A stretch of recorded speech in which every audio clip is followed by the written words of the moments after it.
by this fall, everybody, we pretty much gonna be back to normal.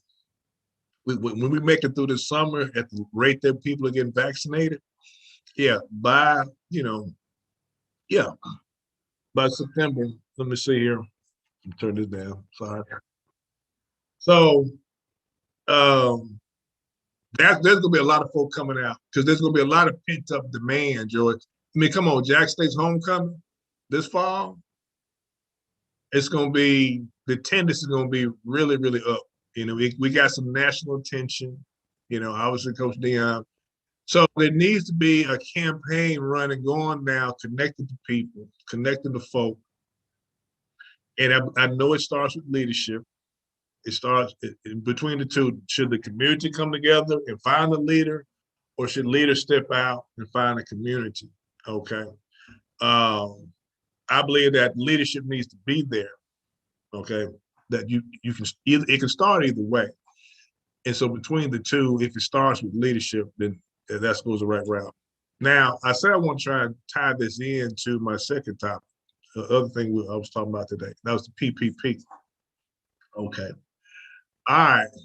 Now then, yeah, some folk going to jail. I get asked this question when the PPP came out last year. I was with this organization called SCORE, still am, member of SCORE, Senior Corps of Retired Executives.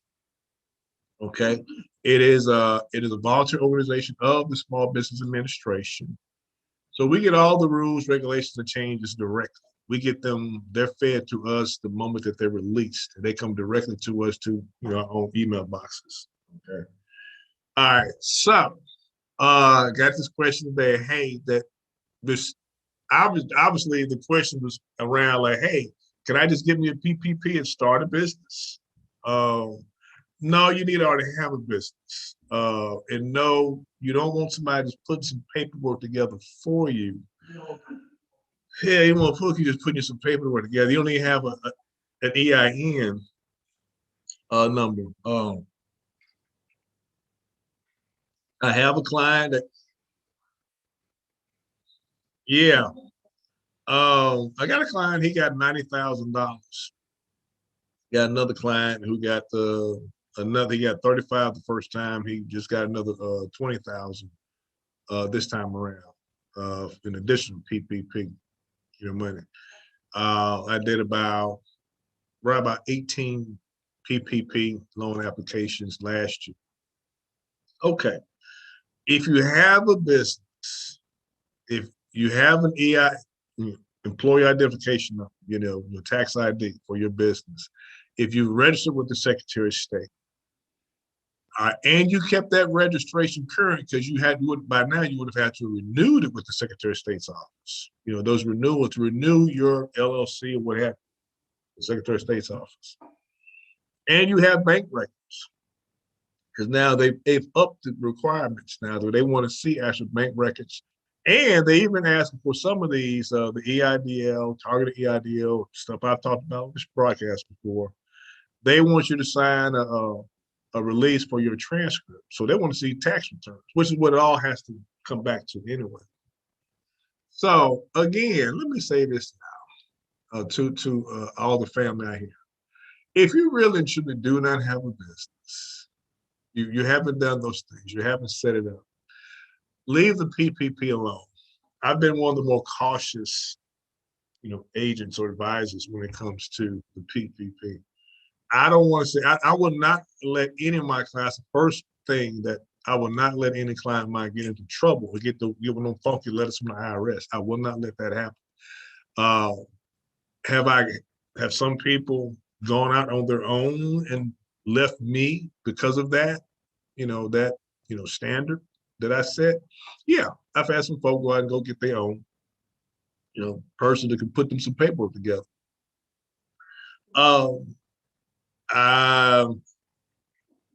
Deidre, well, I should call me, ask me about some stuff, and I was able to tell some people, and they listen to my advice. Some people listen to my advice, and I think Deidre, I think she watches. Deidre, she understood that I would rather be cautious. Okay. That's my thing. Because this is an IRS. And they gonna come back. It's good for a minute. You get $150,000 and you go balling. And let me finish with this. If you get the money, if you use it, the rules are written this way, George. If you get $150,000 and you didn't really make any money, it was just a side hustle you had, but you put some paper together because you did at least have a tax ID number, and you get 150,000. The rules are written so that if you spend the money in the business, they have. If you take the 150, in other words, if you took the 150,000, bought some pressure washing equipment, George, and went there some pressure and hired somebody and gave them a job, pressure washing. All right, you go out and buy you 230 turns in a trailer with your $150,000. You are not gonna get in trouble because you got receipts.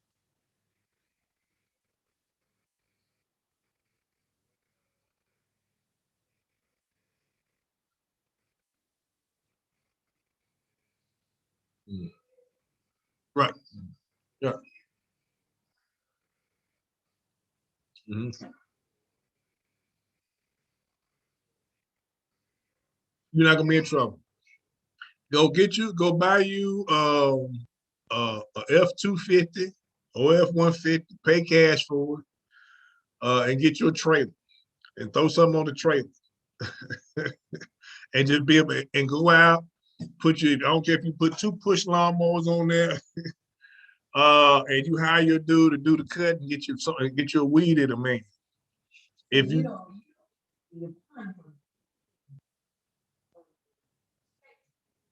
right, you need one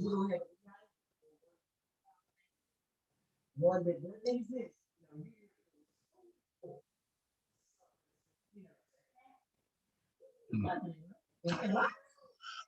I would say you're right. Okay. Now, with a caveat, Ice Blue Holdings, we basically did it. We just happened to have already have been incorporated at EIN number and set up a bank account. Mm-hmm. We had made $1 yet. We were still in the planning stage of the business. We had made $1. The truck had not nothing. We had made $1 yet. Okay, when the pandemic hit, we got $35,000. We put that into the business, and the business has doubled that, has flipped that money over twice at least that much. Yeah, we had that. Yeah. Oh yeah. Yeah, right. Yeah, you didn't even.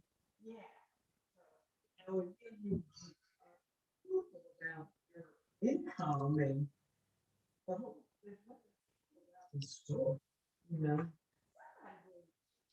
if you, this is what I told one client. If you have a business, what a business, and I'd ask you 2 business, like this, what you do. Then if I give you $50,000, you should day one that when you wake up the next morning, automatically know that what you're gonna do with that $50,000. Now, if what you're gonna do with $50,000 is go buy some Jordans, some skinny jeans, some jewelry, pay some of your child support, pay up on some of your cell phone, get you a new cell phone, stuff like that. Then right. And that's where you're going, right? That's where the jail comes in.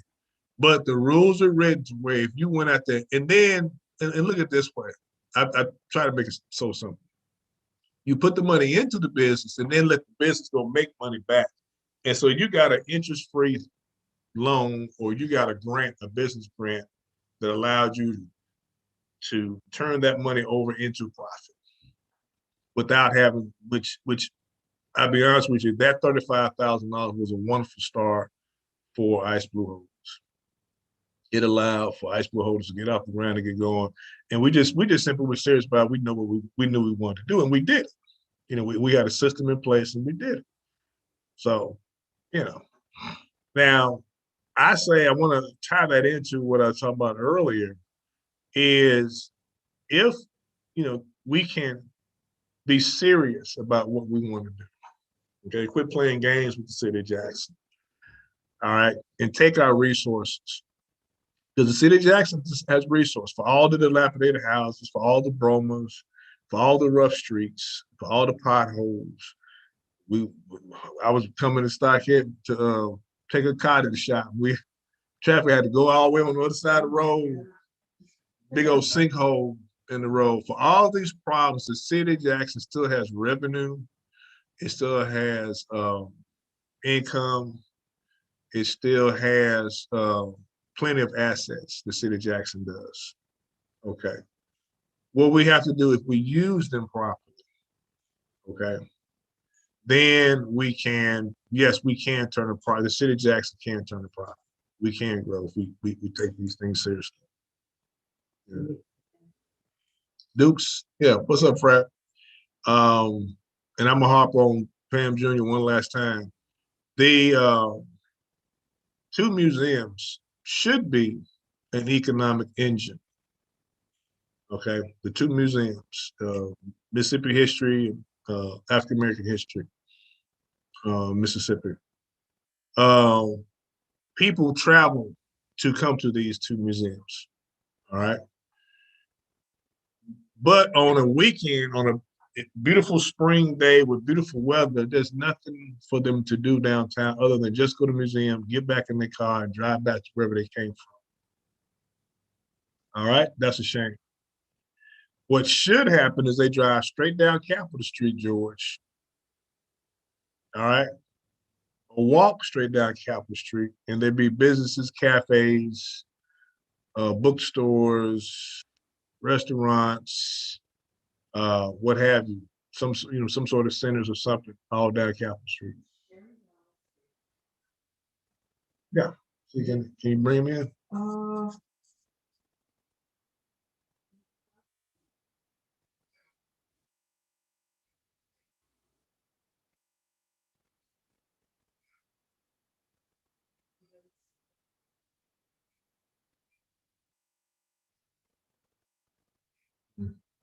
Yeah.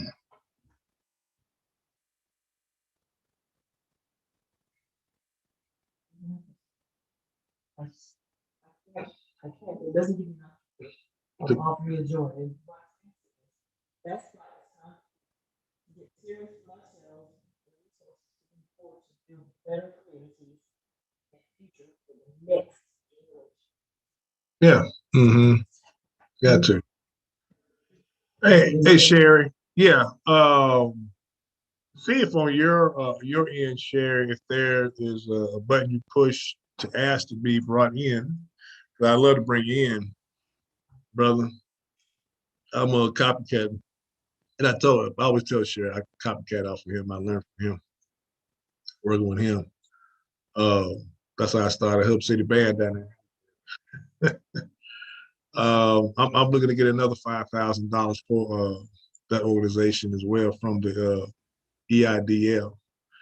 But yeah, so but Sherry, tell us what you think, Sherry Jones. Tell us what you think we need to City Jackson because I mean Sherry gets down in there. Sherry knows all the areas of Jackson that are hardest hit by you know uh, the downward slide, economic slide the City of Jackson going through. He used to have me come and talk to the homeless shelter downtown, working with the was it Word of Christ Church on Capitol Street, Church of Christ, Capitol Street Church of Christ. Did some work over there. Hey Pam, what's going on, girl? Looking forward to having you on the broadcast. Mm-hmm. Well, mm-hmm. Yeah. Um, I'm about to get pulled back into practice of the law, so I guess maybe I'll have to. Yeah, I'm about to. Yeah. Well, as opposed to just working like in private practice. That's what I guess what I'm trying to say. Yeah, yeah. We know. Do we know we want Sherry? What do we want for Jackson? Do we want to be a city that has economic growth? Okay, that one, our students can graduate high school and college and get jobs. How about that? Let's start with that. We want economic growth in the city of Jackson. So we have to have an economic engine that creates jobs. Okay. Yeah. Yeah. All right. Okay. Walk it out. Yeah. We have an agenda. Most definitely. Um, so we if we know we want, then we can have a plan. We can write a plan how to get there. We want an economic engine, okay, that creates jobs so that our students who graduate high school and college here in Jackson, those graduates can get gainfully employed. All right. We want that. We want job growth. We want to see more housing. We want to see more retail. It hurts me to see Steinmart closed, Metro Center closed, Westland Plaza. Should I keep going? Candlestick. We can keep going on and on. Highway 80. Okay. Steinmart's gone, brother. Yep. I-55 Frontage Road. We want some safe drink. Lord, how did I forget the safe drink? Thank you, Sherry. Not to die for bullets. We know how the economic situation breeds crime. I mean, we know that. Come on, everyone knows. All right, Robert, thanks. So we know what we want. We can devise a plan to get there. You know, so I say we do that. Write a plan to get there. We want our city officials to be on board with our plan. That's, I mean, to me, that's what Sherry been. I mean, Sherry been boxing politician ears for a minute.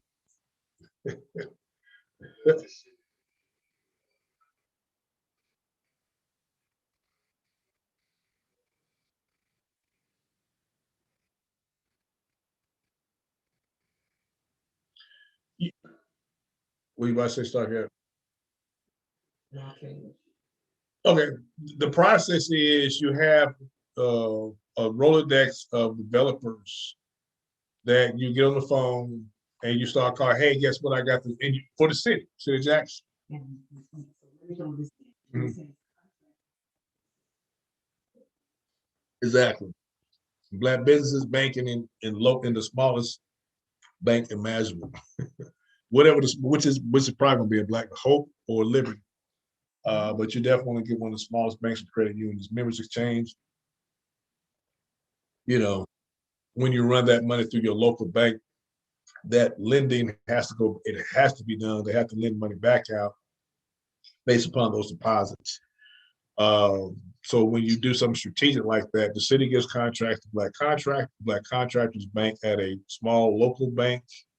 That bank is required, those small banks are required to loan money at a certain percentage to other small businesses in the area. They have to. That's part of their charter requirements for some of the small, or even these, I forget the name of lending institutions. Uh, they do that solely is loan money back out to um, you know, businesses in the area. So that creates an economy, that creates an economic system that allow that. Meaning, what if you knew you could? I mean, everyone's like, let me give me a PPP, let me get a PPP. That's because people are hearing other folk getting the money. There are other, and so there's, I'm sure, a good number of legitimate business people going getting PPP loans. Because again, the reason why is real simple. Because anytime the rules are clear and the playing field is level, they're giving the money out like that. Here's the information you need. They say, if you got this, this, this, and this, we're gonna give you the money. That's why people are getting PPP loans. It's just that simple. Okay, it's just that simple why people get EIDL grants. Because all they want to see is your bank account, your tax ID number. All right, that's it. They're gonna determine that you are registered with the Secretary of State's office. They're gonna go to the Secretary of State's file and look and say, oh yeah, he's legit, and they're gonna cut you. You're gonna cut you the check. The money will be direct deposit in your account. Not for the grant, not for the EIDL grant. Nope, up to $10,000. So people are getting $10,000 grants to their business because the playing field is level and the rules are clear. It's just that simple. Huh? And black folk can sell. Whereas Gasco, when it first came out, when the PPP first came out, nobody black got them and no small business got them because it went through the banks, the big banks. Big banks were giving money to folk who didn't even need it. Okay? And they would end up giving money back. All right.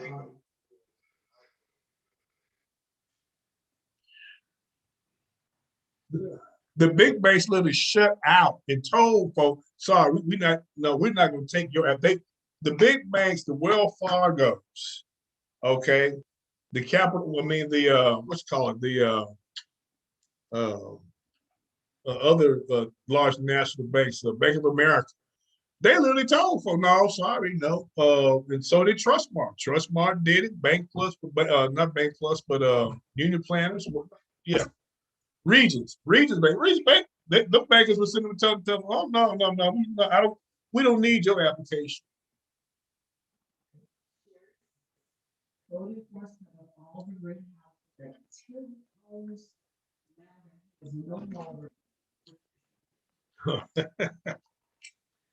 You know what? We need some more rental houses in Jackson.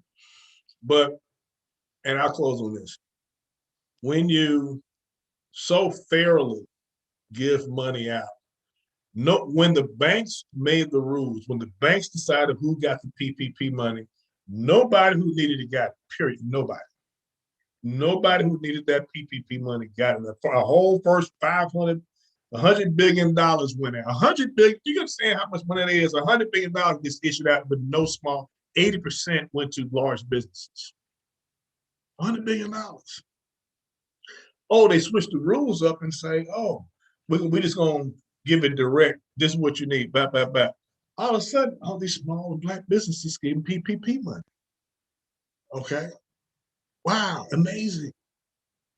So if you had a local bank, George, Sherry, that you knew if you walked through the door with your right documentation, you go get the loan.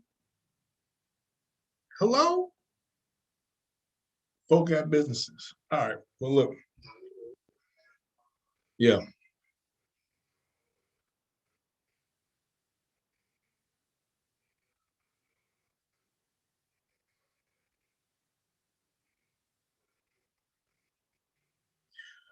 We're talking about the PPP or a business loan.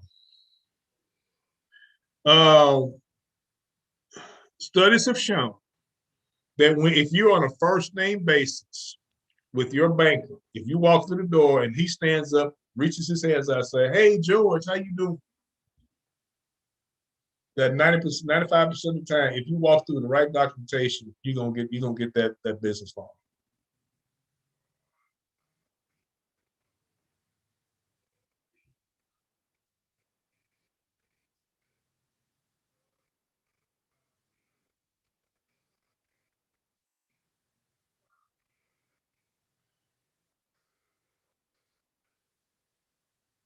Yeah, studies have shown that in those instances where you're not on a first name basis with that human being, you walk through, but you're a long time customer,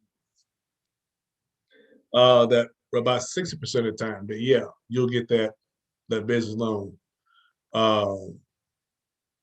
when you can show through your bank records that yeah, you've been here for 30 years, and they can now tell what kind of what kind of credibility you have. Yeah. Black churches.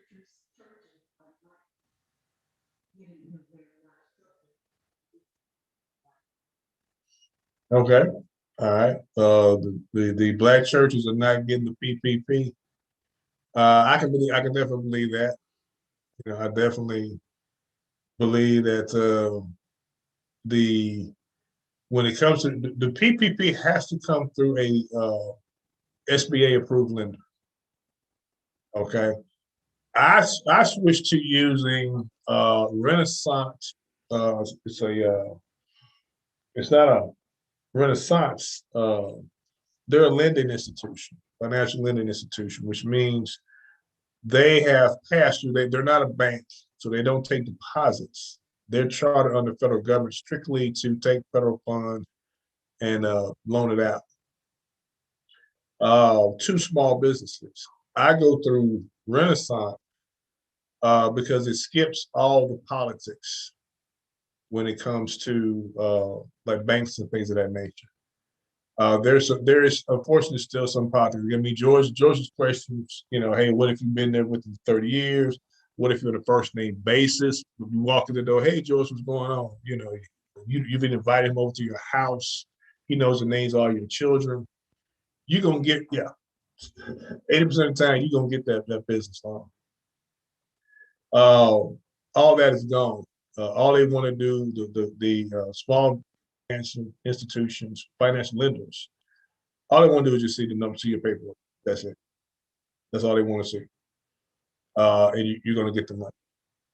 So that's why I go through Renaissance. And they're way down the coast. Mm-hmm. No, that's using Renaissance with a T at the end. Renaissance. Mm-hmm. Yeah. So I think I think about I need to have her my lender, the one I use. Um, hey, I need to have her on the show. Uh, Vicky Rivers, that's her name. Renaissance Corporation.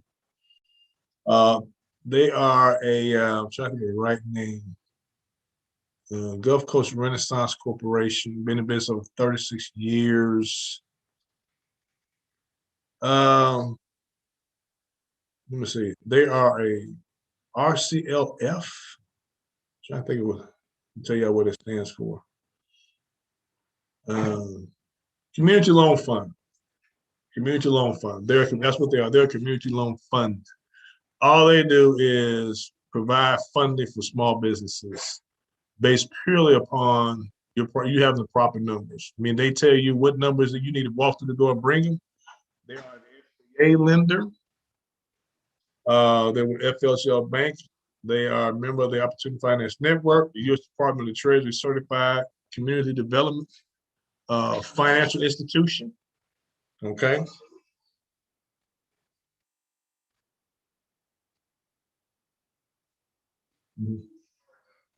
Yeah, exactly. That's all they do. Yeah. Yeah, so like uh, money comes from the Department of Treasury, the SBA, Mississippi Association of Affordable Homeowners. Um, again, based upon your credit score, American Association for Economic Opportunity. That's what they do. They're in Gulfport. Oh, we're in Flowood. Okay. And let me see, I see a phone number for a Jackson office, but they are a community loan fund. That's who uh, I use. Now, Vicky Rivers, she just happens to be on the coast. She's a senior commercial lender. Okay. But that's what I go through. Look, yeah, we've been on more than long enough. Um, that that will conclude the broadcast. I want to thank Sherry Jones coming on. I want to get you on, Sherry. And I definitely want to get Pam Jr. on because I like the element of having some cultural education in the city of Jackson. All right, as always, thanks everybody. Please like and share, tell everybody, spread this broadcast. And as always, take care of yourselves and each other. Good night. Good night.